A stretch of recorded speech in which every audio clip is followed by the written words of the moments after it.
জুবিন গাৰ্গৰ মই আজি আৰু আপোনালোকক দুৰ্ঘটনা বুলি কোৱা নাই। জুবিন গাৰ্গৰ হত্যাকাণ্ডৰ চাৰ্জশ্বিট আমি 17 ডিচেম্বৰৰ আগতে দিব লাগে। মই টাৰ্গেট দিছোঁ যে 8 তাৰিখ মানৰ ভিতৰতে যাতে দিব পাৰে। আৰু আমি সকলো ফালৰ পৰা এতিয়া প্ৰস্তুত। বিদেশত যদি কিবা ঘটনা হয়, চাৰ্জশ্বিট দিয়াৰ আগতে গৃহ মন্ত্ৰালয়ৰ এটা অনুমোদন লাগে। কালি মই গৃহমন্ত্ৰী অমিত শ্বাহ ডাঙৰীয়াকো সাক্ষাৎ কৰি আহিছোঁ, যাতে আমি অনুমোদনটো সোনকালে পাব পাৰোঁ।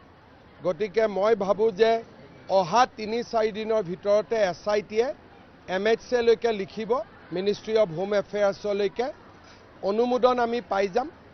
আৰু লগে লগে আমি লাষ্ট ডেট 8, 9, 7 আমি চাৰ্জশ্বিট দি দিম।